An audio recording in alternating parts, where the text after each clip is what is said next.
जैसा मित्रों आपको पहले से ही जानकारी मैंने दी है कि जन संवाद के कार्यक्रम ये मेरे चल रहे हैं और छठा राउंड ये आज पूरा हुआ है।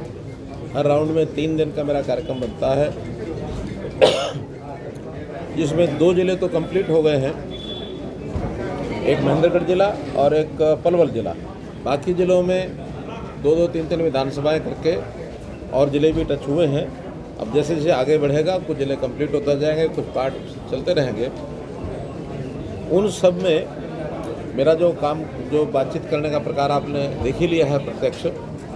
हमने जो आज तक किया है, जनता से पूछते हैं जनता कितनी उसमें संतुष्ट है। हमारी सब नीतियाँ जनता से पूछने के बाद हमको लगता है कि हमने अच्छी नीतियाँ बनाई है और उसका लाभ जनता तक पहुँच रहा है। मुख्य रूप से सरकारी योजनाएं उनके डोर स्टेप तक पहुँचे, उसके लिए उनको भाग दौड़ न करनी पड़े, उनको सरकारी दफ्तरों में जाकर न काटने पड़े, उसमें बहुत अच्छी सफलता हमको मिली है। चाहे वो ट्रांसफर्स हों, चाहे नीतियाँ हों, चाहे आयुष्मान कार्ड की बात हो, उसका लाभ मिलने की बात हो, या फिर राशन कार्ड मिलने की बात हो, ऐसे सब चीज़ें जनता संतुष्ट है। प्रत्यक्ष खड़े होकर लोग बताते हैं इसका लाभ हमको मिला है। भ्रष्टाचार रहित शासन की जो बात हमने की है उसको जनता महसूस कर रही है। ऑनलाइन सर्विसेज में जब शुरू की जाती हैं उसमें प्रारंभ में कुछ कठिनाइयाँ आती हैं, लेकिन अब सिस्टम ऐसा सेट हो गया है कि ऑनलाइन सिस्टम उसी समय उन समस्याओं का समाधान भी करता है। जैसा अभी मैंने प्रत्यक्ष जा के पूछा कि किसी की पेंशन नहीं बनी है, जितने लोगों ने हमें खड़े होकर के बताया 24 घंटे में उनके हमने पेंशन कई बुजुर्गों के बनवा के दी। एक बालक का केस, डेस्टिट्यूट चाइल्ड, उसके माता पिता का देहांत हो गया, दादी पालती है, तो उस बच्चे का जो 4,000 रुपये मासिक पेंशन वो 24 घंटे में बनवा करके हमने दी है। तो इस प्रकार से सारे काम ये सब किए गए हैं। शनिवार कल के दिन मेरा एक हर शनिवार को सायंकाल 5 बजे कार्यक्रम चलता है, किसी एक प्रकार के बेनिफिशियरी से बातचीत करता हूँ। कल हमने बातचीत की आपकी बेटी हमारी बेटी, ये योजना हमने शुरू की थी, जिसमें 21,000 रुपया प्रत्येक बेटी, अनुसूचित जाति की तो पहली बेटी से, और जो अदर देन अनुसूचित जाति हैं उनकी पहली के बाद आगे 2-3 आगे दूसरी तीसरी जो बेटी होती है उसके जन्म होते ही 21,000 रुपया हम भारतीय जीवन बीमा निगम उनके खाते में जमा कराते हैं। 18 साल के बाद बेटी की शादी के समय 1 लाख रुपया उनका तुरंत वापस मिलता है। बहुत अच्छा रिस्पॉन्स था। सब ऐसी बच्चियों को, लगभग 4 लाख से ऊपर बच्चियों के खाते में वो पैसा जमा कराया जा चुका है। इस जो 3 दिन का मेरा कार्यक्रम था, इसमें पहले दिन अटेली के 3 गांव थे और उसके बाद रेवाड़ी और बावल, इन विधानसभाओं के गांव मैंने किए हैं। अगला जब राउंड होगा उसमें कोसली विधानसभा के गांव में भी उसमें जोड़ा जाएगा, उसको पूरे करेंगे। आज रेवाड़ी के कुछ प्रमुख नागरिकों से बातचीत हुई। सामान्यतया जैसा विषय रहते हैं, शहर की कुछ कठिनाइयाँ, समस्याएं, लोकल खास करके बरसात के दिनों में पानी भराव की बात, यहाँ का जो नया बस स्टैंड है उसको बनने का विषय था। बहुत साल पहले इसकी घोषणा की गई थी, ज़मीन उसके लिए एक्वायर कर ली गई थी, कुछ केस वगैरह थे वो सब समाप्त हो गए हैं और अब आखिर में PWD ने उसका एक नक्शा बना करके और चंडीगढ़ भेज दिया है। उसको वहाँ से जैसे ही क्लियरेंस मिलती है इसका टेंडर होकर के और नया बस स्टैंड सेक्टर शायद 12 में और वो शुरू हो जाएगा। उसमें एक 3 एकड़ लैंड उसके लिए रिजर्व की गई है। जो EVs हैं, इलेक्ट्रिकल व्हीकल्स, जो बसें आएगी उनके चार्जिंग के लिए अलग से व्यवस्था करनी पड़ती है, तो उसके लिए 3 एकड़ उसके लिए हमने रिजर्व किया है। तो इस प्रकार से ये 3 दिन का मेरा कार्यक्रम यहाँ संपन्न होकर के मामले में सर बैठे थे दोबारा आप सुबह, हाँ, जो धावड़ा में, और राजस्थान की तरफ से ये कहा गया राजस्थान के मंत्री से कि हरियाणा भी राजस्थान में गंदा पानी छोड़ रहा है। इस तरह आपने जो बात कही है वो ठीक ये है कि कल मैं प्रत्यक्ष जो भिवाड़ी में जिस प्रकार से पानी बह करके वहाँ से आता था उसको देख करके आया हूँ।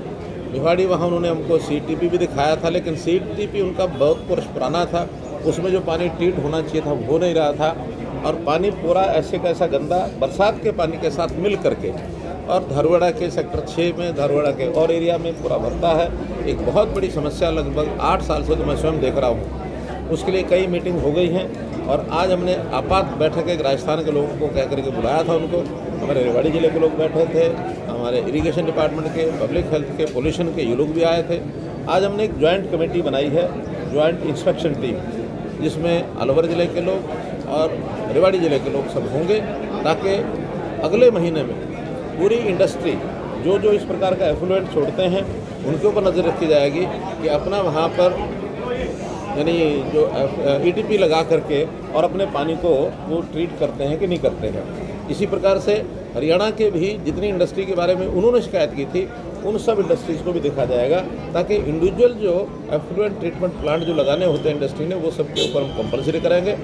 जहाँ क्लस्टर है वहाँ CTP भी लगाने की बात है। हरियाणा के कुछ इंडस्ट्री 4-5 इंडस्ट्रीज गांव की इतनी बात आई थी, वहाँ CTP संभव नहीं है। लेकिन जो हमारा HSPP का इंडस्ट्रियल एरिया है धारवाड़ा में, वहाँ एक अलग से CTP की योजना बनी है। वहाँ 9 एकड़ ज़मीन बहुत जल्दी लेके हम अलग से CTP लगाएंगे।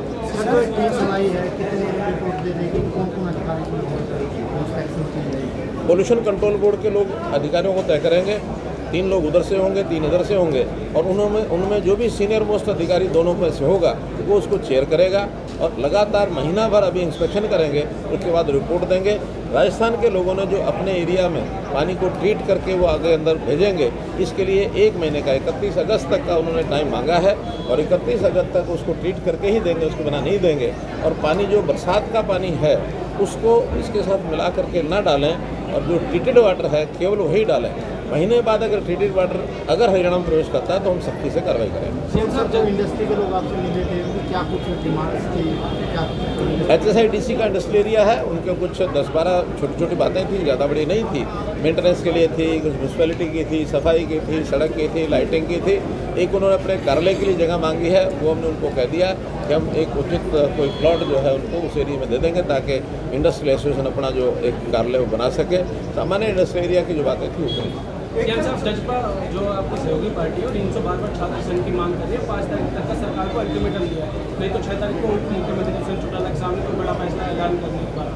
अब हमारे सामने ऐसी कोई बात नहीं आई है। जिस प्रकार की स्थितियाँ चल रही हैं उसमें ये एक नया निर्णय हमको आगे करना होगा कि अब ये स्थितियाँ है कि नहीं है चुनाव की।